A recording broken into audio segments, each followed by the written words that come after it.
Oi, gente, bom dia. Eu sou a Heloísa, eu faço farmácia na Faculdade de Ciências Farmacêuticas de Ribeirão Preto e eu faço parte do RH da Liga de Cuidado Farmacêutico, Educação e Saúde. Primeiramente, eu gostaria de agradecer, em nome da Liga, a presença e a disponibilidade dos nossos palestrantes e também pela participação de todos que estão assistindo. Como já feito anteriormente em nossas palestras, a lista de presentes e a palavra-chave serão disponibilizadas no chat ao final da palestra. Também, para quem não fez a doação na inscrição ou fez e ainda quer doar, no canto da tela está o QR Code. A maior parte das nossas arrecadações serão doadas ao GAAC. Também, se vocês não se sentirem à vontade para perguntar no chat do YouTube, vocês podem enviar as dúvidas de vocês por e-mail do minicurso, onde foi enviado os links das palestras. Então, vamos começar. Hoje nosso tema é Contribuições Químicas para a Pesquisa da Covid-19. Nossos palestrantes são professor Dr. Norberto, que é farmacêutico, mestre em Ciências Farmacêuticas, doutor em Química pela USP, pós-doutor em Espectrometria de Massas de Produtos Naturais pela Universidade de Cambridge e membro titular da Academia Brasileira de Ciências. Atualmente é professor titular da Faculdade de Ciências Farmacêuticas de Ribeirão Preto e coordenador do Núcleo de Pesquisa em Produtos Naturais e Sintéticos. Também é coordenador da Central de Espectrometria de Massas de Micromoléculas Orgânicas. Ele publicou mais de 420 artigos científicos e recebeu 8 prêmios, com destaque para o Jeremy Knowles Award da Royal Society of Chemistry, as medalhas da BRMS e o Prêmio de Inovação Fernando Gallenbeck, da Sociedade Brasileira de Química.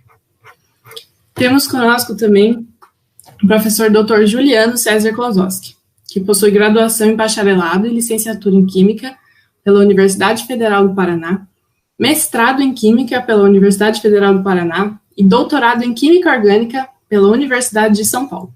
Atualmente, é professor associado de Química Orgânica do Departamento de Ciências Biomoleculares da Faculdade de Ciências Farmacêuticas de Ribeirão Preto, da USP. Tem experiência na área de Química, com ênfase em síntese orgânica, atuando principalmente nos seguintes temas: desenvolvimento de novos métodos sintéticos visando a preparação de substâncias bioativas, desenvolvimento e aplicação de novos reagentes organometálicos e síntese de fármacos e farmoquímicos. A Liga agradece mais uma vez aos que estão assistindo e desejamos uma ótima palestra a todos. Espero que vocês aproveitem. Agora eu passo a palavra para os nossos palestrantes.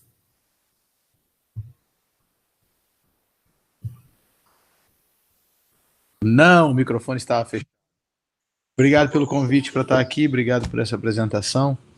Na realidade, eu e o Gil, nós trabalhamos junto, né?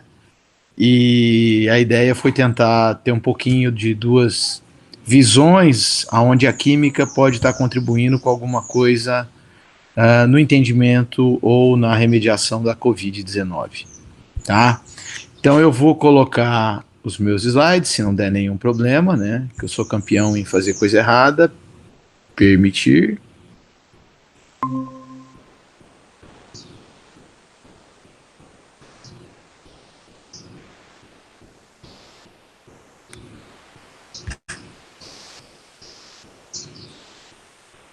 Não consegui. Vamos de novo, ver o que está acontecendo.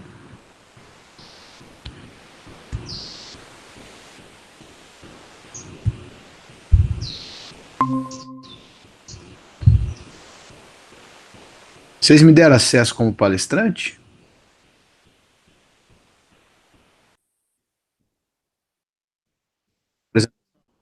Ou só eu? Tá legal. Então, beleza, ele está dando só metade. Então, eu vou falar um pouquinho da triagem desses produtos naturais biologicamente ativos e impactos sociais e econômicos da parte química, que é o título do evento, né? Então, essa daqui é a subdivisão, na Covid, né? Então, eu queria agradecer de novo vocês pelo convite. Deixa eu colocar um pointer aqui, que agora a gente está ficando chique, está aprendendo a usar, né? Então, eu queria agradecer de novo a Liga pelo convite, né? E vou mostrar para vocês um pouquinho do que a gente faz no laboratório. Então, lá no laboratório, nós temos vários colegas trabalhando. O Gil trabalha mais com síntese, no nosso caso um pouco mais com espectrometria, mas lá no bloco J, onde eu fico, a gente trabalha muito com a espectrometria, mas nós temos historicamente trabalhado também com a busca de substância ativa. Desde a época do meu doutorado, quando eu trabalhei com os índios Wayampi na Amazônia, até hoje sempre existe pelo menos algum dos trabalhos do grupo nessa linha. Tá? Nós trabalhamos especialmente, mas não exclusivamente, com espécies do cerrado, e aqui representado por um espécimen de liquinófora, né? O Gil trabalha com a questão de síntese, né, que ele vai falar daqui a pouquinho. Nós temos um pouco de trabalho começando com micro-organismo, em especial com cavernas, e já existe no grupo uma outra colega que trabalha com micro-organismo marinho, né, que está aqui representado, e aí nós também trabalhamos em colaboração quando se trata de organismos maiores, com o ICB de São Paulo, através da professora Letícia Lotufo, né? E também tem a turma que trabalha com animais, tá? Então aqui está representado por uma rã, que é o trabalho do Andrés, mas nós temos trabalho com cobra, com rã, com diferentes fontes de organismos. E por que eu estou mostrando isso para vocês? Porque a ideia é mostrar que a química permeia isso aqui tudo. E daqui a pouco eu vou dar um exemplo. Mas falando na química de pros naturais, que muitas vezes as pessoas não têm o tamanho da sua dimensão, basta ver que recentemente um dos prêmios Nobel em Química foi para a descoberta de produtos naturais, certo? Ele foi dividido entre o Campbell, o Omura e a Yu Yu. Eu acho engraçado o nome dela, Yu Yu, né? Mas basicamente pela descoberta e pela ação de compostos contra a malária, né? E tá aí algumas dessas substâncias com biossíntese muito mais complexa do que dos terpenos, né? Mas ambas extremamente ativas, né? E o que nós temos que discutir aqui? Por que nós estamos com um pouco de slides, na realidade, lâminas? Minha mulher não quer mais que eu fale slide, que diz que slide é coisa de velho. Então é lâmina sobre economia. Porque eu quero puxar uma lógica para vocês. O Brasil, por mais que nós estamos constantemente fazendo pesquisa na busca de novas substâncias, nós temos um problema sério. Nós somos um produtor de commodities, até mesmo em produtos naturais. Então o Brasil sequer tem empresas, ou muitas empresas, tem algumas, que agregam valor no produto natural no Brasil. Então o Brasil ainda está numa fase que antes mesmo de descobrir uma nova substância para o Covid ou para o câncer, a gente teria que estar fazendo trabalhos de desenvolvimento de empresas que agreguem valor. Se a gente pegar esse exemplo aqui, olha, né, nós estamos falando dos flavonoides dos grãos de soja, tá? Então, nós vendemos a tonelada de soja um pouco menos agora, né? Mas deixa em torno de 450 dólares a tonelada, né? E nós importamos depois o flavonoide precipitado, que é uma coisa que vocês fazem na aula experimental, por cerca de 30 cápsulas, por cerca, hoje, um valor médio aí de R$100 e poucos. Isso aqui está com um mês, e nesse um mês inflacionou bastante, tá? Então, a mesma coisa quando nós falamos, o Brasil exporta um monte de polpa de suco, e chega lá, o pessoal purifica essa polpa e vende para nós a substância pura, né? Para cosmeto, para adjuvante, para várias coisas. Mas, ou seja, nós ainda estamos engatinhando, nós sequer estamos pensando em agregar valor no Brasil.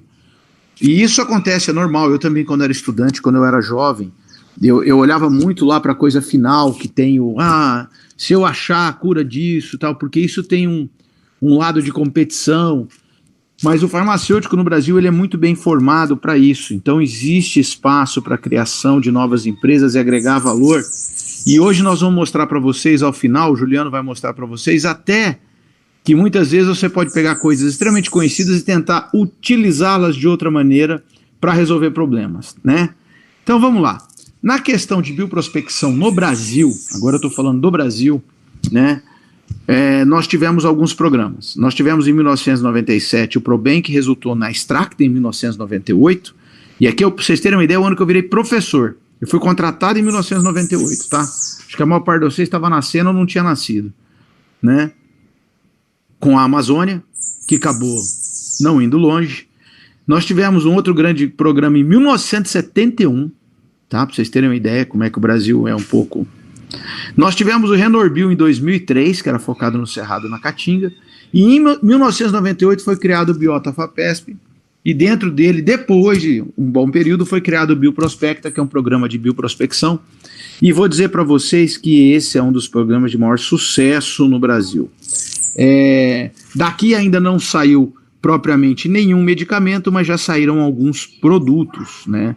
O que, na minha opinião, é onde a gente deve estar focado no Brasil hoje. E qual é o tripé para esses estudos? Nós temos estudos randômicos, ou seja, você pega a planta e sai testando para qualquer coisa, então você tem, sei lá, um high foot screen, uma máquina que faz amostragens em grande quantidade, né, com enzimas isoladas e coisa assim, e você testa extrato de qualquer coisa. E fica esperando alguém dar ativo e depois você vai olhar. Você pode ter os estudos focados na etnofarmacologia, ou seja, você vai lá na floresta, busca a informação que o índio tinha para uso. Aqui é onde um pouco da legislação do Brasil atravancou. Na necessidade da gente proteger essas comunidades indígenas, de evitar o que se chamava biopirataria, a lei impediu por muito tempo a pesquisa e a transferência de conhecimento. E hoje, se a gente for pensar, o grande capital, porque quem vai fazer pirataria é o grande capital. Ele vai estar pensando em câncer, em Alzheimer, em coisas muito impactantes. E que provavelmente, pela ordem de biossíntese, não deverão sair de plantas, poderão sair de micro-organismos. Então aqui tem uma dicotomia, né? Nós podemos estar pensando em uma coisa, né, pensando em proteger uma comunidade, sendo que esse valor agregado para esse século não será tão pronunciado, e com isso outras áreas acabam ficando amarradas nesse trem, né? São os vagões que ficam aprisionados. Mas ele existe, é importante, gosto, acho muito bacana ter esse resgate cultural, vejo isso aqui muito mais como cultura hoje, né? Mas teve esse problema, tá? E depois baseado em conhecimento fitoquímico, ou seja, é quando você tem sabidamente, olha, determinado esqueleto orgânico tem mostrado ou tem potencial para ser ativo com alguma coisa. Então aí você faz uma racionalização entre espécimens ou plantas ou gêneros ou até famílias que acumulam determinados esqueletos e tenta fazer uma busca racional em cima daquilo. Tá claro? Então essas são as diferentes estratégias que nós podemos lançar mão para poder fazer essa busca. Eu vou dar um exemplo agora de algumas coisas que estão na faculdade acontecendo. Então olha aqui que interessante. Esse italiano aqui, ele soltou esse review em abril e ele disse o seguinte: será que as substâncias voláteis podem ter algum impacto na Covid-19? Esse review, o que ele chama de composto volátil? São produtos naturais que normalmente ocorrem nos óleos essenciais. E no caso dele, dessa revisão, quando você vai ler, não são todos, mas são alguns grupos de monoterpenos. Bom, beleza. E ele dá as razões dele. Então, o que nós estamos fazendo na faculdade? De tal sorte que nós temos um projeto baseado em conhecimento fitoquímico, tá? Que aí participamos eu, o professor João, o professor Juliano, o professor Paulo César, né? Aonde nós estamos monitorando substâncias para atuar no controle do Aedes aegypti. E olha que interessante, esse artigo acabou de ser capa do jornal Molecules, que nós escrevemos, onde nós fizemos uma revisão sobre substâncias que realmente podem interferir no ciclo de vida, né? E entre as substâncias, algumas de origem sintética, isso aqui acho que se não me falha a memória foi até o Juliano que sintetizou, né? Ou se não foi essa, ele fez alguma coisa parecida com essa, né? Mas algumas são o quê? Terpenos, né? E quando você começa a analisar os terpenos que estão sendo ativos aqui e compara com o que ele sugere aqui, você começa a ver que existe uma sobreposição. Então isso abriu um campo agora para que nós pudéssemos ensaiar algumas dessas substâncias que nós temos em estoque para Covid-19. Vai curar a Covid-19? Não vai curar a Covid-19. Por mais que o Cristiano aqui é muito otimista nesse trabalho de revisão, eu acredito que vai ser mais uma substância para controle. Eu vivi isso no passado com essa substância aqui, ó. Os índios YMP utilizam essa substância aqui para o controle da malária. À época se achava que ia curar a malária, na realidade não cura. Ele reduz o impacto da malária. Por quê? Porque o parasita, assim como o vírus precisa penetrar na célula e precisa ter sua estratégia, e esse grupo aqui impede ou torna mais lento a progressão desse processo, esse grupo aqui, na malária, ele é utilizado na biossíntese do dolicol, ele não é a substância correta, né, mas ele é utilizado na síntese, e aí forma-se um dolicol, que seria mais ou menos o colesterol do parasita, que tem necessidade para sobrevida, errado, vamos dizer assim, porque ele foi construído em cima de um bloco não correto. E aí, então, a viabilidade do parasita diminui. A mesma coisa aqui. Então, você tem uma diminuição da viabilidade do vírus. Você mata o vírus? Não, você diminui a viabilidade. Isso tem impacto? Sim, pode ter impacto. Por quê? Porque isso faz com que o tratamento, ou seja, o sistema imune terá mais tempo para reagir contra o vírus. Lembrando que, normalmente, as doenças virais, elas dependem muito de nós mesmos. Ou seja, existe uma necessidade, sim, do nosso sistema imune estar atuando. Os antirretrovirais conseguem matar? Conseguem, mas alguns vírus. Não todos, né? Então, nós temos que pensar nisso aqui. Então, esse é um trabalho que está sendo conduzido na FCFRP, né? Parte dele em Brasília, na UNB, mas essa parte agora aqui é internamente junto com a Faculdade de Medicina, tá? Também tem uma outra substância que está sendo testada, que é um outro terpeno. Aí agora eu estou falando de uma lactonacésia terpênica, mas eu não resolvi mostrar porque eu acho importante esse papo nosso ser mais curto para a gente ter mais tempo para discutir. Mas eu vou mostrar uma coisa que eu acho importante. Quando esses trabalhos químicos que eu acabei de mostrar para vocês, baseados em conhecimento químico, eles são produzidos, tá? Normalmente eles reportam um estado fisiológico, é como uma foto, é um determinado momento. E uma planta, na realidade, ela é uma coleção, ou uma planta, ou um micro-organismo, de substâncias químicas, ou nós mesmos, tá? Se você para e coleta só num momento, você tem só um retrato. Então, quando você vai falar na busca e na prospecção de substância, você tem que ter uma cabeça mais aberta que isso, tá? Você tem que tentar entender a dinâmica desse metabolismo. Se você tiver uma extensão de dinâmica, você vai seguramente aumentar muito a sua capacidade de sucesso, tá? E para entender essa dinâmica, é importante você entender a natureza. E eu não preciso ir longe, tá? Há 20, 30 anos atrás, você escutava o professor Otto Richard Gottlieb, um dos poucos pesquisadores que atuaram no Brasil, se não o único, que foi 3 vezes indicado ao Prêmio Nobel. E ele dizia o seguinte: se você quiser utilizar a natureza, primeiro entenda a natureza. E nós estamos vivendo um momento de altíssima degradação das nossas reservas ambientais. É o momento de se refletir. Existe necessidade de estudar a natureza? Sim. E existe para isso a necessidade de preservação. Tá? Pode ser que a cura do Covid possa estar ali. E além disso, quando você vai falar em química, e eu vou puxar esse gancho porque eu vou usar daqui a pouco, nós temos que pensar o seguinte: nós seres humanos, quando estamos infectados com o Covid, nós também temos explosões e respostas químicas, tá? E eu vou terminar essa fala de hoje exatamente com uma coisa dessa. E por que eu vou terminar com uma coisa dessa? Porque em 1950 esse camarada aqui, ó, George Kornberg, já tinha recebido o Prêmio Nobel de Medicina dizendo o seguinte: as pessoas resistem à ideia, mas a vida é simplesmente química. Ou seja, um médico falando da importância da química. Então, vamos dar um passo a mais nisso. Então, para dar esse passo a mais, o que nós temos que fazer é tentar olhar o metaboloma agora. Essas palavras, elas são um pouco de modismo, tá? Na realidade, é você tentar entender o maior número de substâncias em um sistema, em diversos momentos, e não em um só momento, como uma fotografia. E isso hoje, ele é um desafio muito grande, tá? A metabolômica, ela nasce, entre outras razões, muito com os biólogos, que tentavam entender emissões, comunicação entre organismos. Mas hoje, o grande desafio dessa área de pesquisa é você tentar criar protocolos que permitam você analisar desde o organismo marinho, ao ser humano, a uma planta, a um micro-organismo, de tal maneira que o preparo dessas amostras permita vocês terem uma leitura geral.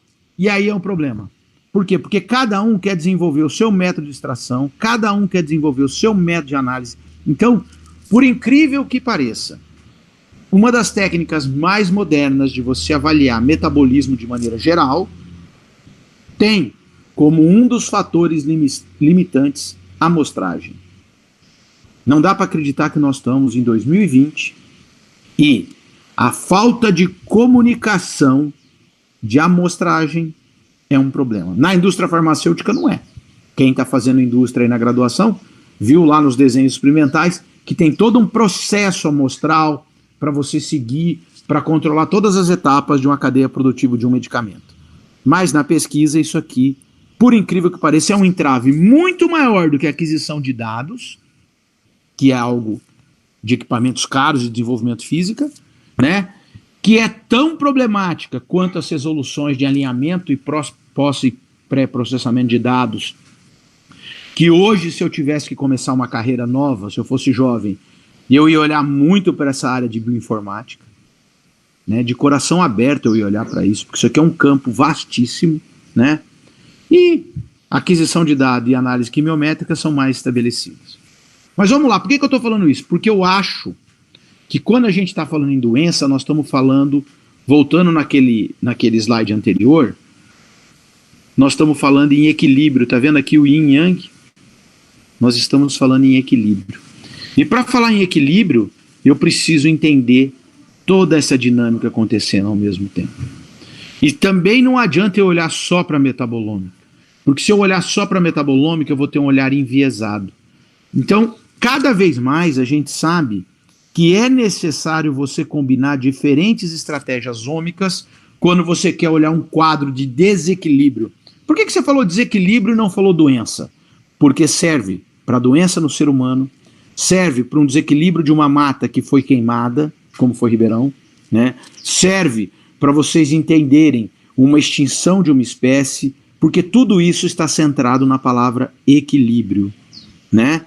Então isso é uma reflexão que eu deixo para vocês e vou mostrar dados que suportam isso. Bom, dentro da questão do equilíbrio, então, ao ser infectado pelo vírus do SARS-CoV-2, nós temos um desequilíbrio no organismo humano. Perfeito. E de que forma isso acontece? A primeira grande mudança é a entrada do vírus dentro da célula humana, qualquer que vá, uma hemácia, o que escolham aí o que vocês quiserem, né?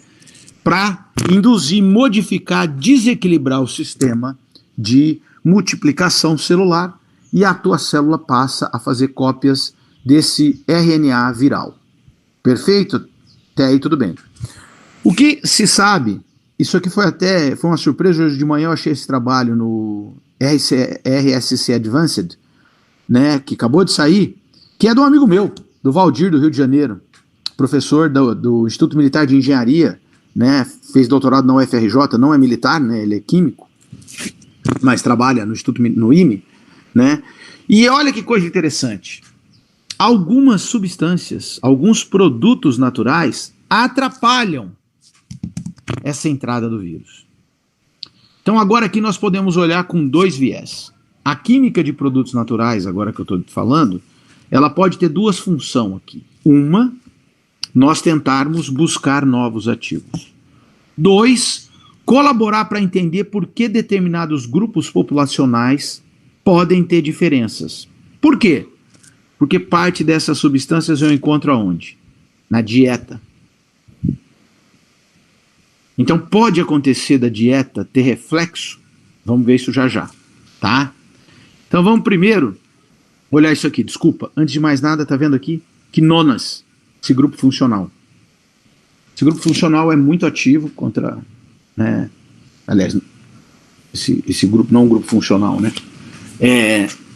Essa estrutura é reconhecidamente ativa quando ela está dentro de vários esqueletos, e quando você tem triterpenos, quinona, metílicos, você normalmente tem uma classe extremamente ativa, inclusive contra vírus.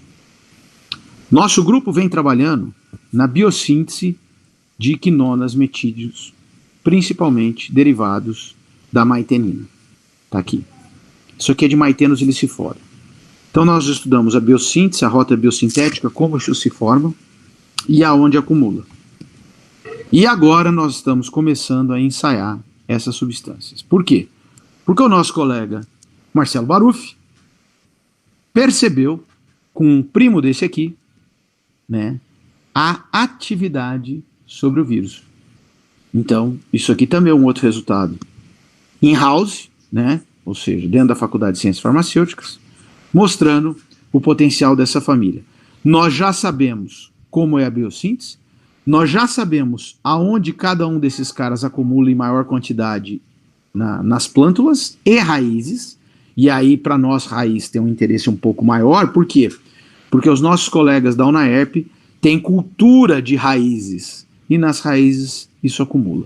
Então você tem uma fonte de produção através de processo fermentativo, o que economicamente é viável, né? Então esse é um dos trabalhos que nós estamos desenvolvendo aqui.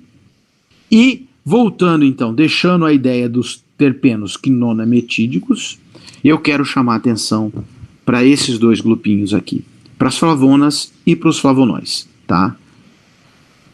Quando apareceu esse sistema, junto com o professor Peter Dorenstein e mais uma paulada de pesquisadores em volta do mundo, nós estávamos construindo uma plataforma, né, sobre um termo que eu não gosto muito, mas eu não sei usar ele, é Food Omics, né? Para mim, nada mais é do que uma análise vasta da alimentação. E o que nós fizemos? Nós estamos criando um banco de dados enorme, onde nós construímos redes moleculares com bases em espectrometria de massa sequencial, e fenados a cromatografia líquida, e analisamos plasma, fezes, urina, pedaço de pele, né, dos seres humanos. E criamos um banco de referência de assinaturas alimentares. Por quê? Primeiro porque eu preciso saber quais metabólitos realmente são dos seres humanos e quais vêm da dieta. Tá certo? Então, por exemplo, quando você começa a analisar os caras, é muito comum você encontrar a tomatidina, olha aí, mas é óbvio, né? Os derivados de solanácea. Por quê? Porque isso aqui, né, a população ou come salada de tomate ou come molho de tomate. Não tem jeito, ninguém escapa de um macarrão, né? Então toda hora tá aí. E aí a gente começou a conseguir ter correlações entre coisas que vêm de animal, coisas que vêm de produto secundário de animal, iogurte, né? O que vem da cana-de-açúcar, os diferentes tipos de açúcar, o que vem dos açúcares de vegetal, e aí vai o que vem de café. E com isso a gente está criando um mapa de assinatura. E o que nós fizemos então? Aí nós começamos a correlacionar isso com, primeiro com os espectros de massa, e depois começamos a correlacionar isso com pacientes. Basicamente 3 tipos de pacientes. Crianças com alguns tipos de tumores, eu não vou falar todos, até porque eu fico triste de falar, mas aqui, Covid-19. O Brasil entrou nesse programa com as amostras de Covid-19. Europa e Estados Unidos estão mais focados no câncer e no Alzheimer. E nós na Covid-19. Então o que nós começamos a perceber? Que existem tendências dentro do grupo de comportamento, né? Por quê? Porque nós pegamos pacientes do hospital aqui do HC de Ribeirão Preto, então nós temos amostragens diferentes. O cara mais grave, o cara menos grave, E existem várias coisas que nós discutimos pela Covid, tá? Mas uma das coisas interessantes é que a gente consegue pegar a assinatura dos produtos naturais nesses pacientes, tá? E aí, com base nisso, você consegue fazer algumas correlações. Por quê? Porque quando esse daqui é a dieta geral do planeta, tá? Então são pessoas de todos os continentes, de todas as etnias. Agora eu vou puxar da Covid para os pacientes do Brasil, o que você encontra? O que a gente come muito aqui? Ou o que nós, com frequência, bebemos muito? Citros. O que tem nos citros, gente? Flavonoides. Então, a partir do momento que o flavonoide ele atrapalha essa contaminação, e a partir do momento que nós estamos percebendo que existe um contingente muito grande de pacientes não graves, que tem alto teor dessas coisas no plasma, eu não posso falar para vocês que cura, ou que previne, ou que ajuda. Mas você começa a entender porque talvez, né, se os índices de diagnóstico são tão fracos no Brasil como parece que o são, eu também não posso afirmar, mas tudo indica que a gente tem uma subnotificação, né? Pode ser que um dos fatores que contribui para um pouco mais de resistência, um pouco mais, não significa que você pode chupar um caminhão de laranja e sair para a rua que você não vai pegar. De jeito nenhum. Isso é uma bobagem, assim, estratosférica. Mesmo porque você tem que pensar que para ele estar lá no plasma, eu tenho que ter absorção, distribuição, excreção, isso tem um balanço médio dentro do seu corpo, tá? Mas parte dos metabólitos, quando você usa regularmente, né, durante anos na sua vida, você tem um nível basal que ele se encontra dentro da população, tá? Então, isso começa a nos dar subsídio para discutir a importância da química de produtos naturais embutidas em alimentos em maior ou menor possibilidade de ser acometido, tá?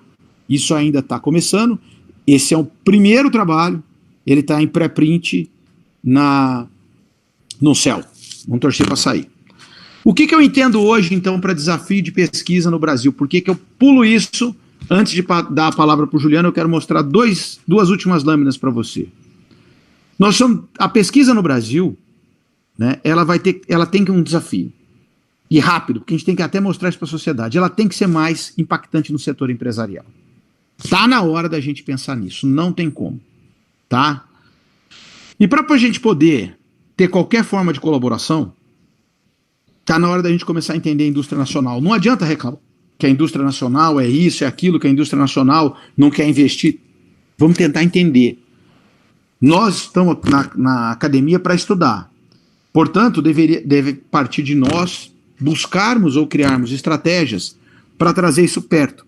Porque no mundo financeiro, gente, no mundo empresarial, você vai estar pensando no financeiro, no poder, na resposta a curto prazo, né? Se você é competitivo, se é tenso, aqui tem um erro, desculpa, tá? Enquanto que no mundo acadêmico a gente é treinado a ter mais liberdade de pensamento, e aqui eu boto bem a divisão, né? Aqui a ideia é você botar a Apple contra o Newton, né? Ou seja, o Newton podia sentar e esperar a maçã cair na cabeça dele. Vocês veem que eu não sou artista, né? Meu desenho aqui é bem dos feinhos, mas vai fazer o quê? Mas no mundo acadêmico a gente pode pensar em longo prazo, a gente pode pensar em cooperação, a gente deve pensar em publicação, mas a gente precisa aprender a juntar, né, o Steve Jobs com lá onde eles estão, né, onde eles estiverem, com o maior gênio que a humanidade já produziu na área física, Einstein. Então, tá na hora da gente começar a refletir. E quem vai refletir? Eu que sou velho, que já passei dos 50? Não. Vocês jovens é que tem que pensar nisso, tá? Vocês jovens é que tem que achar um jeito de juntar isso aí para fazer com que esses dois mundos reflitam na incubação de novas empresas e novos negócios. E isso não é descobrir uma nova substância para curar o câncer mais raro do mundo. Isso é agregar valor, é desenvolver novos diagnósticos, novas formas de ação e tentar transformar isso em valor. Eu paro por aqui porque eu quero passar agora ao Juliano para que ele continue falando sobre essa parte química, né, a influência da química nesse desenvolvimento todo. Gil, a palavra é tua. Deixa eu ver se eu me acho aqui para poder parar e interromper aqui. Oi, pessoal, tudo bem? Obrigado, Beto, pela excelente palestra. Eu gostaria também de agradecer a todo o pessoal da Liga pelo convite e especialmente a Heloísa aí pela apresentação. Então deixa eu apresentar minha tela aqui.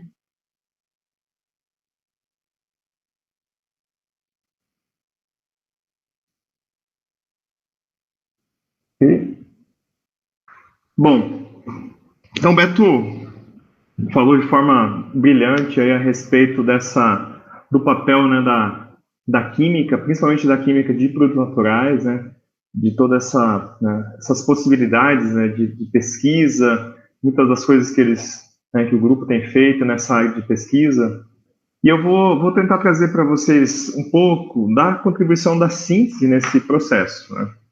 E aí eu escolhi um título, né, a síntese orgânica por trás do desenvolvimento e reposicionamento de medicamentos, exatamente porque são coisas que estão, né, em evidência, né, e aí eu vou buscar falar um pouquinho do assunto do momento também, né, que seria a Covid-19, e de alguma forma tentar ilustrar como a química tem atuado nessa área, né, e por que algumas coisas são tão caras, por exemplo, por que o processo é tão demorado.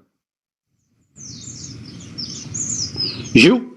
Oi. Voltei, eu caí aqui, não sei o que aconteceu. Bom, eu acho que eu tô... Não, acho que você tá. Eu tô te ouvindo. Ok, então eu vou lá, vou começar a compartilhar agora aqui a tela. Achei que eu tivesse dado palestra igual ontem, sozinho. Falei, ai meu Deus. Tá. Então tá aqui, pessoal, o título, tá? A síntese por trás do desenvolvimento e reposicionamento de medicamentos.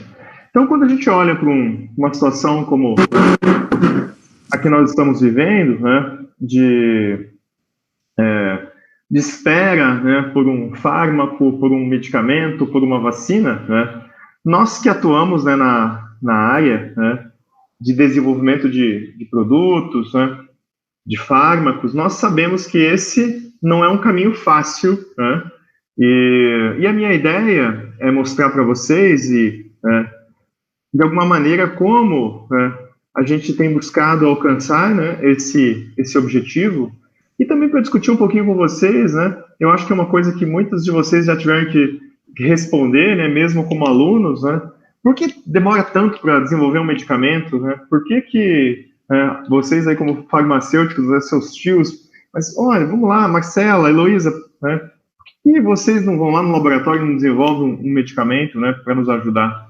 Então, né, é sempre uma pergunta difícil de responder para as pessoas que não têm tanto conhecimento na área. Mas a minha ideia, então, aqui é tentar passar algumas ferramentas da parte química, né, sobre isso. Então, como a síntese poderia ajudar? Né, o que seria o reposicionamento de medicamentos? São coisas que estão aí sendo discutidas, né, e que, de alguma maneira, tem, claro, a participação da síntese.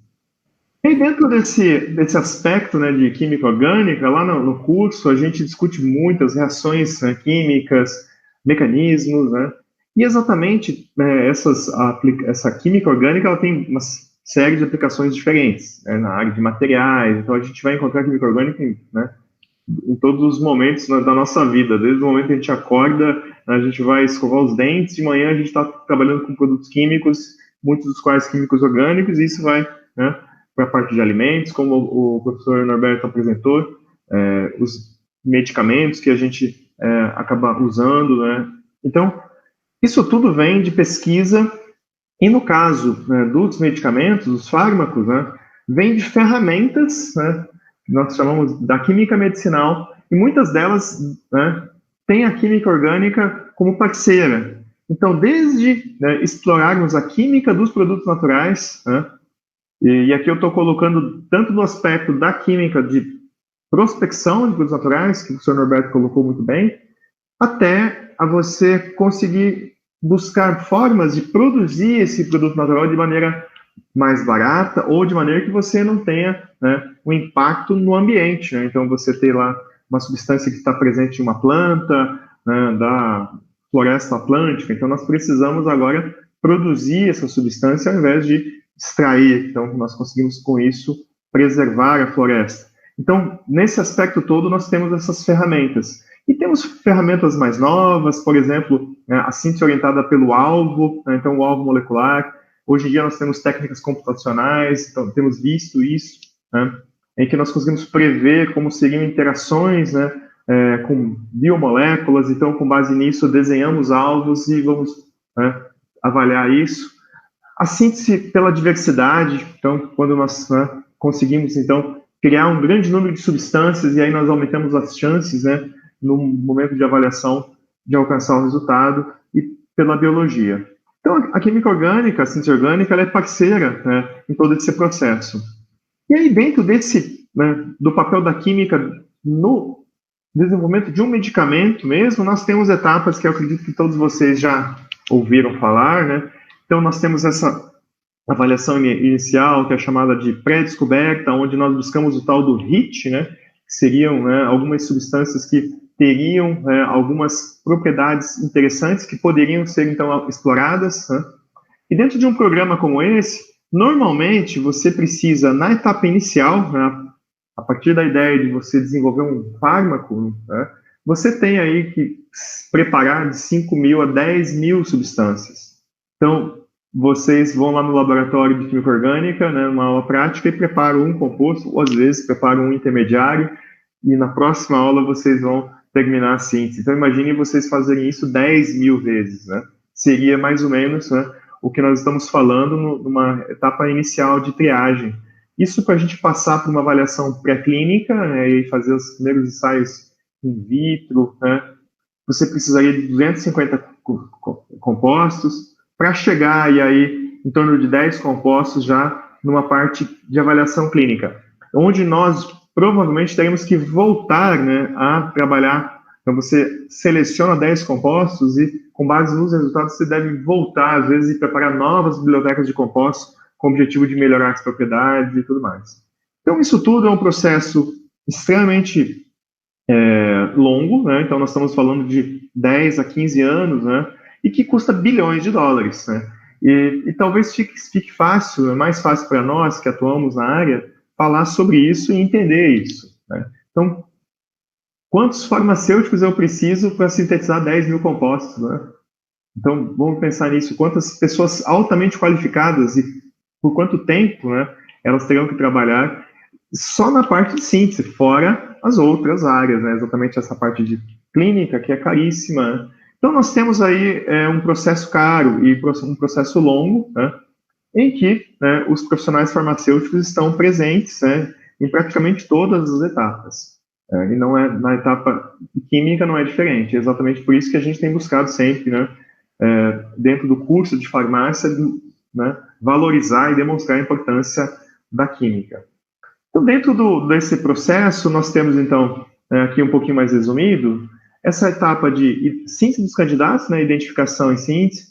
Tem uma etapa em que nós alcançamos resultados já mais avançados, então o composto ganha um nome, e a partir desse nome ele pode, inclusive, já ser patenteado, ou ele pode receber alguma atenção da área de marketing.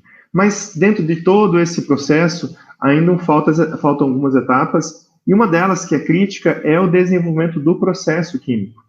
Então, nós podemos, como o professor Norberto colocou, né, o Betão, nós podemos descobrir uma molécula lá que seja muito bioativa, muito interessante, que tenha uma atividade biológica fantástica, mas isso não é tudo. Nós precisamos saber se essa síntese, a preparação dessa substância tem viabilidade econômica, né?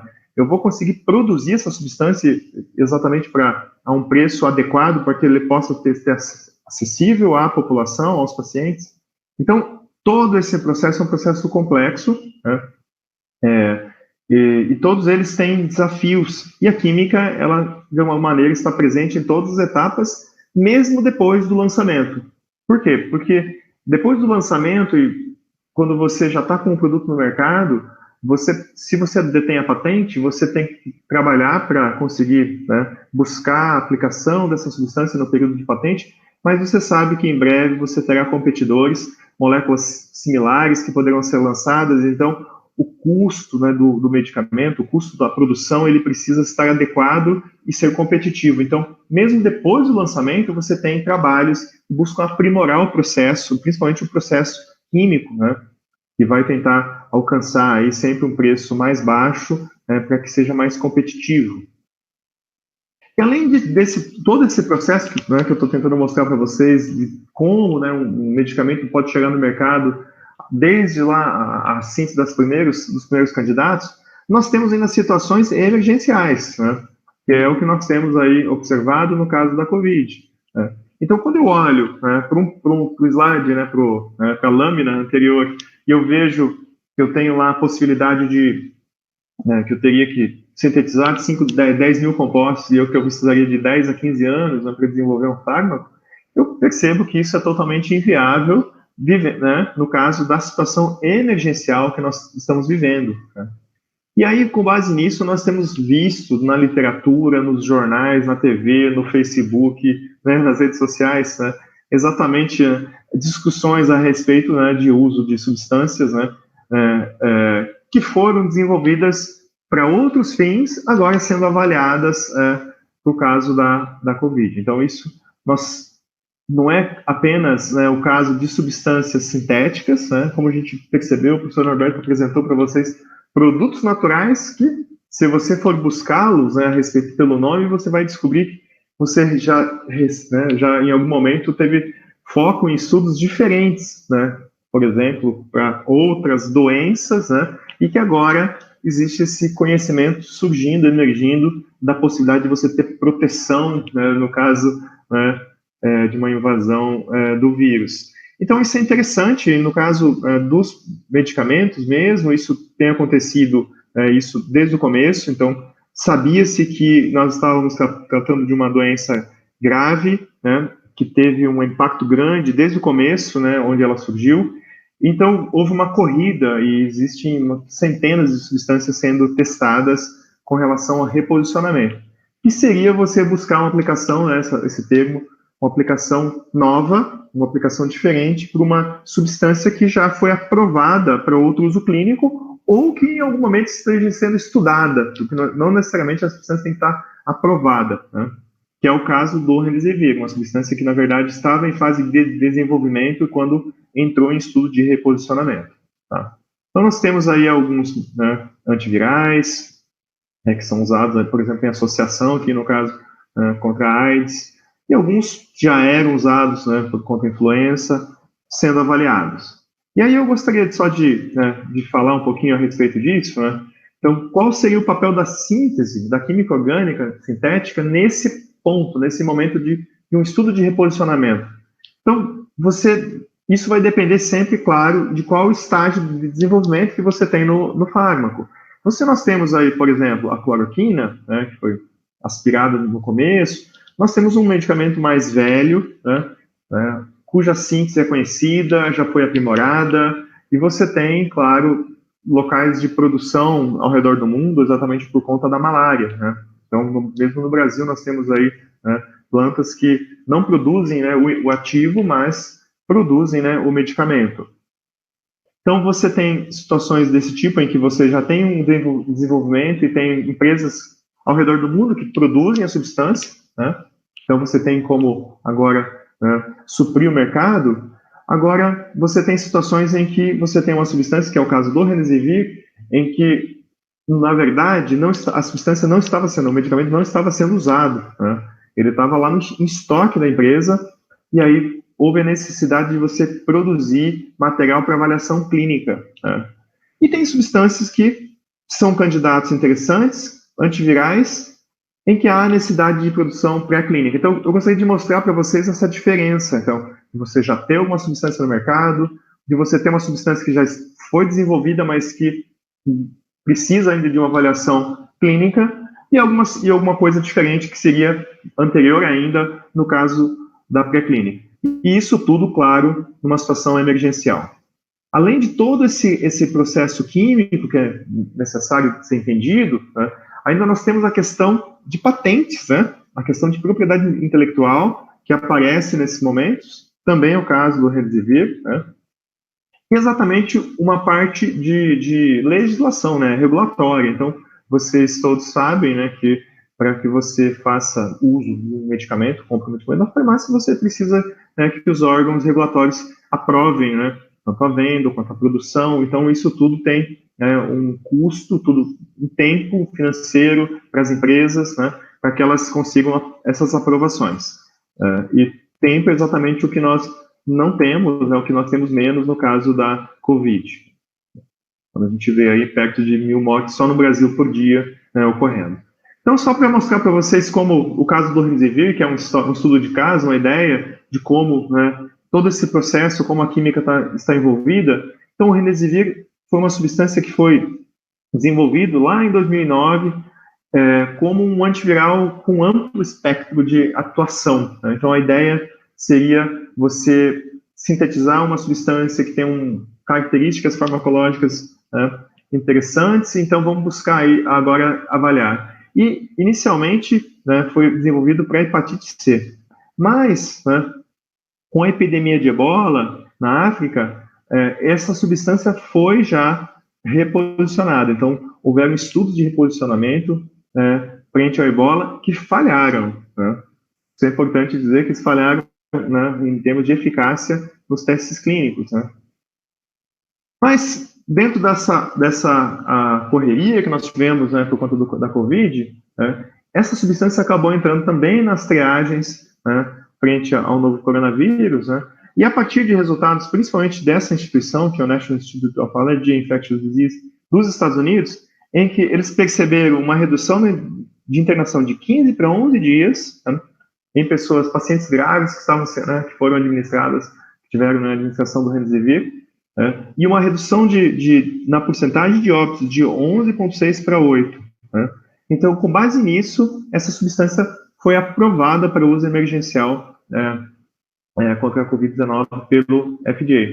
E é importante chamar a atenção disso, que é uma coisa que, de alguma forma, o professor Norberto discutiu com vocês, com relação assim, nós vamos encontrar um medicamento que cure esse vírus, que mate o vírus, Então, nós sabemos que essa é uma tarefa não muito fácil. Então, quando nós olhamos um resultado desse e percebemos que nós estamos falando de uma redução de internação, e uma redução na porcentagem de óbitos, que, assim, em se tratando de vidas, extremamente significativa, se nós salvarmos uma vida, isso já vale toda a pena, mas nós sabemos que não é exatamente isso que as pessoas esperam. As pessoas esperam que a gente tenha uma redução de 100% no número de óbitos, que você não tenha necessidade de internação e tudo mais.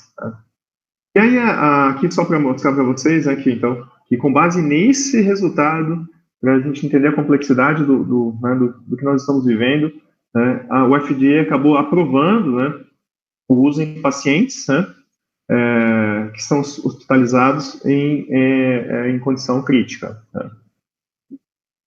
E aí fica a questão, e a gente chegou a discutir isso no Brasil, mas olha só, se isso chegar no Brasil, quanto vai custar? Tá aí o preço, quando custaria o tratamento. E eu acredito que vocês, comparado com o que nós conhecemos de preços de medicamentos, estamos, alguns até assustados, outros já devem ter visto essa notícia. E aí, mas quando a gente olha para esse, e aí eu posso fazer uma analogia com o preço que o Norberto colocou, da tonelada de soja que nós vendemos e do que nós compramos. Então, essa agregação de tecnologia tem um preço. E, claro, na época dessa notícia, a imprensa, não só brasileira, porque o medicamento não é barato só no Brasil, ele é caro também nos Estados Unidos, acusou a empresa de estar tentando ter lucro, um lucro acima da média. Então, é uma coisa que eu não tenho os números para discutir com vocês, mas uma coisa eu posso garantir, o custo de desenvolvimento de um medicamento como esse não é barato. Quando a gente olha para todo aquele processo que eu mostrei para vocês, e são anos de trabalho. Então, eu não vou entrar em planilhas, mas fica aí uma reflexão, para a gente tentar entender por que essas coisas são tão caras. E aí eu vou, dentro desse aspecto químico, mostrar para vocês algumas coisinhas a respeito da química orgânica do Remdesivir e depois de uma solução nossa, um trabalho que foi desenvolvido no laboratório. Então, só para mostrar para vocês, aqui nós estamos falando da síntese, primeira geração do Remdesivir, que foi usada para avaliação pré-clínica. Então, nós temos aí 1, 2, 3, 4, 5, 6 etapas reacionais, sendo que em uma delas é feita uma cromatografia quiral. Depois o professor Norberto pode comentar a respeito disso, isso aqui é barato. Ou seja, o processo todo, inicial, lá o primeiro processo ele não era viável, né, mas ele foi necessário. Mas isso tudo tem um custo. Então você tranquilamente, e eu digo para vocês com uma facilidade enorme, um aluno de doutorado, né, que tem experiência, né, se ele tivesse que desenvolver uma síntese dessa do zero, ele pode passar 4 ou 5 anos fazendo um projeto desse, tranquilamente, sabe? Claro que nós estamos falando de uma empresa que tem uma equipe grande de pesquisadores, né, mas é tempo e custo, né? E ainda tem vários problemas, por exemplo, usar temperaturas, né, que nós chamamos de criogênicas, menos 78 graus Celsius uma etapa, ter misturas de produtos, né, no caso da porção do açúcar, e usar cromatografia no final. E além de você ter que desenvolver todo esse processo, né, nós temos ainda a questão né, de que hoje, quando você vai fazer um escalonamento, ou seja, você vai aumentar e fazer um processo de verdade, né, em escala piloto e depois industrial, se você tinha uma montanha lá no começo, essa montanha não é diferente, ela inclusive tem mais dificuldades agora, vai ter uns neve, né, porque atualmente nós precisamos sempre alterar a rota sintética desenvolvida, nós não podemos deixar de pensar no meio ambiente, então assim, as estratégias de síntese têm que tentar ao máximo respeitar, né, a estratégia de química verde, que seria você reduzir resíduos, minimizar, né, riscos, né? E aí você tem também as estratégias de fluxo contínuo. Então, só rapidamente para mostrar, então aqui nós já temos a segunda geração, onde você melhorou um pouco o processo e conseguiu produzir 200 gramas do material para, né, fazer alguns estudos pré-clínicos e de avaliação tecnológica. De novo, um novo processo, muitos meses, anos de trabalho para alcançar, né, o produto em quantidade para fazer uma avaliação toxicológica inicial. E depois, melhorando o processo, finalmente alcançar, né, a produção em quilo, que foi usado para o contra Ebola. Então, essa rota permitiu a síntese de 23 quilos do IFA. Né? Ou seja, isso atende uma avaliação clínica, não atende de maneira alguma, né, um planeta precisando de tratamento. Né? Isso sem falar nos problemas, né, que como a gente está mostrando aqui, de toxicidade, né, de uma das etapas. E aí, para resolver esse problema, atualmente nós contamos com a química em fluxo contínuo, né, e essa química, esse é um reator que nós temos no laboratório, né, e ela tem uma diferença. Né? Ao contrário daqueles reatores gigantes, né, que nós temos nas empresas antigas, você atualmente consegue produzir substâncias, né, em tubulações como essa. Então, aqui está representado no nosso laboratório, um material de partida A e um material de partida B, né, sendo bombeados e entrando nessa tubulação, que tem uma temperatura determinada, então você tem uma reação ocorrendo continuamente dentro de uma tubulação e você coleta o produto no final. Então, em resumo do resumo, essa é a química em fluxo. Então, você pode constantemente né, carregar materiais em 2 vasos e fazer a reação acontecer. Então, essa é uma estratégia importante porque você minimiza o risco. Né? Nós tivemos aí, por exemplo, né, de explosões em empresas, né, que acabaram causando, né, prejuízos, né, em vidas, mas também prejuízos ao meio ambiente, né, por conta de explosões. Então, você consegue agora, de maneira mais controlada, produzir a substância. Teve um problema no processo, você para o equipamento, para o reator, você não vai ter aqui 30 toneladas de material, né? Você pode até estar trabalhando num reator industrial, você vai ter muito menos, porque você não está produzindo em batelada, você está continuamente produzindo a substância. Então, essa é uma técnica nova, e ela foi usada no caso do Remdesivir, e ela rapidamente permitiu a preparação de 200 quilos do material. Então, isso mostra a importância da tecnologia, né? Aí, no caso de síntese, claro, envolve muita engenharia também, né? De engenharia química, de você desenhar reatores, mas esses desenvolvimentos que foram feitos em bancada, como eu mostrei ali para vocês, hoje está sendo, né, aplicado exatamente para você suprir uma demanda, né, que é o caso do Remdesivir no mercado mundial. Infelizmente não no Brasil, porque a Gilead, a empresa né, que é detentora da patente, ela, por conta de, não sei, não vou entrar em mérito, mas assuntos políticos, vamos chamar assim, ela liberou a patente para o mundo todo, menos para o Brasil. Tá? Alguns países, né, não receberam essa liberação.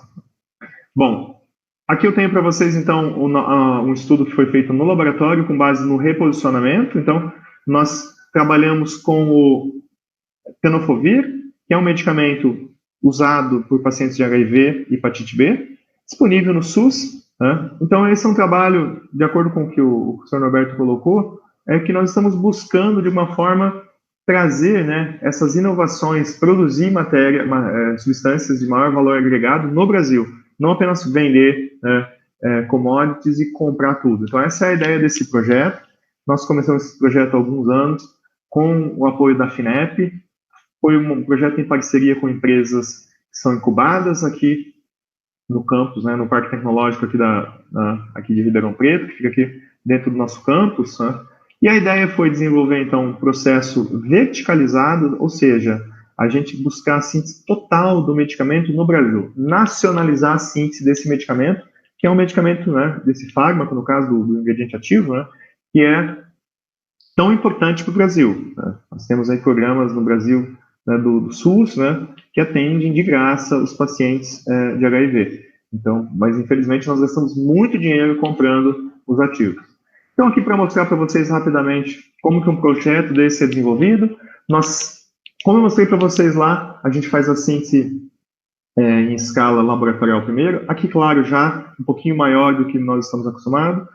A reação é monitorada por uma sonda de infravermelho, então nós conseguimos acompanhar o que está acontecendo na reação, né, em tempo real. Então, aqui a primeira etapa, né, eu não vou entrar em detalhes, que não é a ideia. Aqui mostrando como que o escalonamento funciona, então você vai aumentando constantemente, né, a escala das reações, e aqui nós paramos na escala de quilo, né, no caso, a síntese do intermediário, monitorando totalmente as reações. Então, a gente consegue hoje, a partir desses equipamentos, saber o que está acontecendo na reação, se a reação parou ou não, qual foi se há necessidade de adicionar um ou outro material de partida. E aqui para vocês mais uma etapa, fotos, né, do processo, e aqui só para tirar o meu ponteiro para eu poder...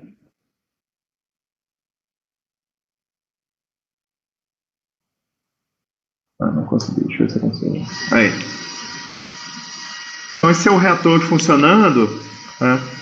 E para mostrar para vocês como é desenvolvido um projeto desse hoje, de preparação de um fármaco em escala piloto. Então, esse reator, ele consegue mimetizar o que ocorre num reator industrial. Então, nós temos todo o controle, né, de ambiente, atmosfera, você tem ali uma parte que você pode fazer destilação, e, de novo, né, o monitoramento. Então, você consegue perceber, né, a formação do produto e a subida do produto.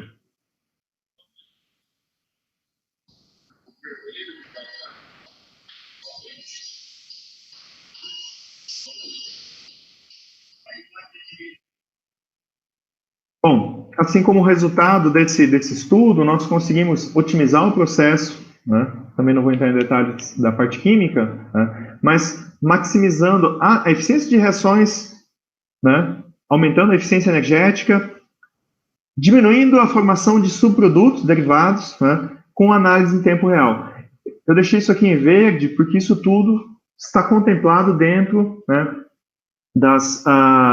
da ideia de química verde. Então, você tem, nesse caso, um processo que está muito mais, respeitando muito mais o meio ambiente, minimizando riscos, tanto para os operadores quanto para o meio ambiente. Bom, a partir disso, nós fizemos estudos, né, de avaliação, né, junto com o pessoal da medicina, aqui da USP de Ribeirão Preto, né, o professor Luiz Pinto, o professor Eurico, e avaliamos, né, essa substância exatamente porque nós percebemos, né, que ela tinha características, né, interessantes quando comparados com vários candidatos, né, que eu mostrei para vocês lá atrás, de reposicionamento de medicamentos que estavam considerados contra a Covid, principalmente com relação ao Remdesivir, né? São substâncias que, de alguma maneira, né, quando a gente tem esse olhar químico, você consegue perceber. Então, eu e o professor Norberto estávamos, no começo da pandemia, trabalhando no laboratório, pensando o que nós poderíamos contribuir nessa área. Então, essa foi uma das primeiras ideias.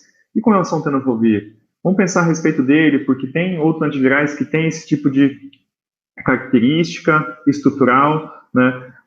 O mecanismo de ação, aparentemente, a gente talvez tenha alguma chance de alcançar resultados. Vamos avaliar o reposicionamento do tenofovir. Nós fizemos isso, né? Claro, não fizemos isso apenas conversando, fizemos avaliações, estudos de docagem molecular, né? Isso foi feito por um estudante de doutorado do nosso laboratório, né? E a partir dessa confiança, nós fomos aí, né, para as avaliações in vitro, que se mostraram bastante interessantes. Estamos aí na expectativa, né? Então, aqui é o trabalho que foi publicado, foi capa do Journal of Brazilian Chemical Society, né? Que retrata os esforços de nosso grupo, né, para buscar aí uma possibilidade de tratamento, né? Uma opção de tratamento para pacientes da Covid-19. Então, só para finalizar, espero que tenha conseguido mostrar para vocês o papel da síntese química dentro desse processo todo. Então, a gente busca sempre um alvo, né? E a nossa ideia é alcançar o mais rápido possível esse objetivo, que é desenvolver o fármaco e, claro, na frente, ajudar as pessoas, que é exatamente isso que nos move, né, como pesquisadores. Todos, né, algum de vocês aí tiver interesse de embarcar conosco, tanto na parte de doutorais, né, do NODEP, quanto na parte de síntese, né, estamos à disposição e será um prazer recebê-los, né, para viajar conosco, tá bom? Gente, obrigado novamente, especialmente o pessoal da Liga, nossas agências de fomento, a universidade, por todo o apoio. Mostrar uma foto rápida do nosso grupo de pesquisa, o pessoal da síntese, né? Aí temos aí, uma turma de alunos de graduação, de pós-graduação, né? E aqui a nossa foto profissional, a foto do grupo do FPNS. A última foto, né, que a gente conseguiu fazer realmente todo mundo junto, né, na festa junina. E esse ano a gente não conseguiu fazer, mas o ano que vem a gente certamente vai estar junto. Obrigado, pessoal.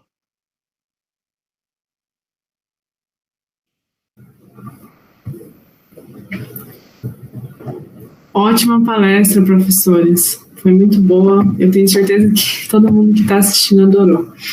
Agora, eu tenho algumas perguntas para fazer. O Pedro perguntou aqui no chat: professores, existe alguma estratégia na síntese química que poderia simplificar ou baratear a produção dos novos medicamentos? Exato. Oi. Obrigado pela pergunta, é uma pergunta muito boa mesmo. Então, essa questão dos medicamentos, né, essa questão do preço, ela é muito vinculada hoje a um custo, né, da China e da Índia. Essa é a verdade, porque eles são detentores, né, da maioria das plantas que estão suprindo o mundo com os insumos farmacêuticos ativos, né, que seriam os IFAs. O que tem acontecido atualmente é que o preço, né, da mão de obra na China tem aumentado, sabe? Então, isso tem tido um impacto também no preço dos medicamentos ao redor do mundo e no Brasil, né? Qual é a chance de a gente conseguir baratear o preço? Tecnologia, sabe? Você buscar técnicas que sejam mais eficientes. E, nesse sentido, as reações em fluxo contínuo trazem essa vantagem. Porque muitos processos que antigamente você faria em várias etapas, hoje você consegue fazer de forma sequencial em fluxo. Então, isso pode trazer uma diminuição de custo, sim, né? Isso eu estou falando na parte química, na parte de IFA, que ela é a que ela direciona o mercado, né?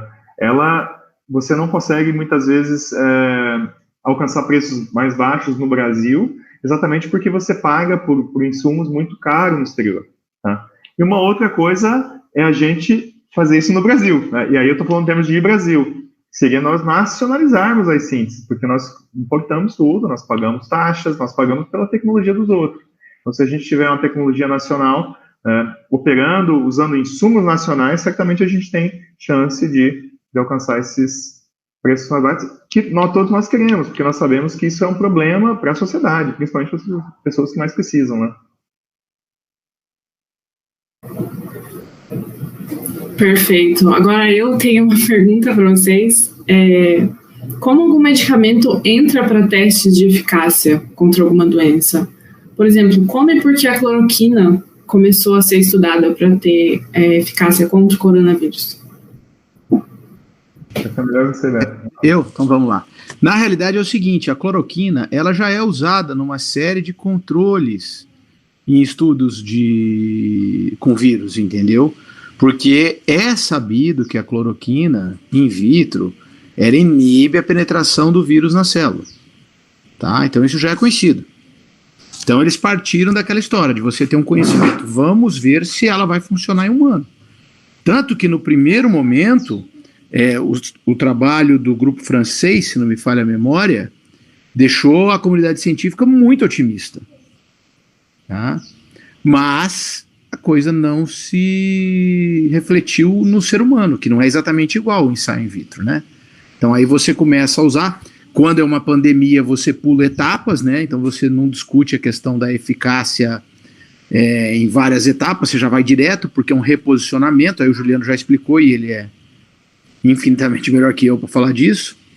Então, mas no caso da cloroquina é porque você já tinha quase todo o laboratório, aqui mesmo na medicina, quando nós fomos começar os estudos com o pessoal do Eurico e do Luiz Lambert, né, que é o Pinto aí que formou na faculdade, eles tinham no controle do laboratório cloroquina.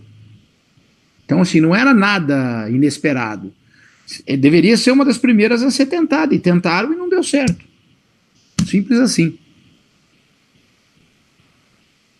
Eu acho que aqui no Brasil a questão da cloroquina ela teve vamos chamar assim, uma valorização grande pelo fato dos laboratórios do Exército terem o processo de preparação, né, do medicamento, não do ativo, que foi que criou aquela situação, né, que o Brasil importou muito ativo, né?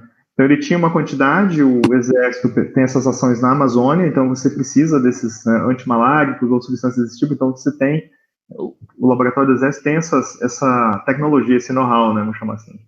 Então isso, claro, criou um ambiente de mais Brasil, mas isso não é só no Brasil não, no mundo todo a gente percebe, e essa questão é uma questão bem polêmica, né? Então o que eu tenho percebido, assim, pelo que eu tenho visto e lido, é que como cientistas nós não podemos ter preconceitos contra nada, né? Então nós temos que ser cientistas olham para a ciência, não olham para as outras coisas. Então, e muitas vezes eu vejo, por exemplo, em testes com tenofovir, que nós temos acompanhados de testes com cloroquina sendo usados, e eu não vejo nenhum problema nisso. O que nós buscamos, o que nós gostamos é da verdade, né? E que isso seja feito de forma científica e provada. É sempre assim que funciona, né?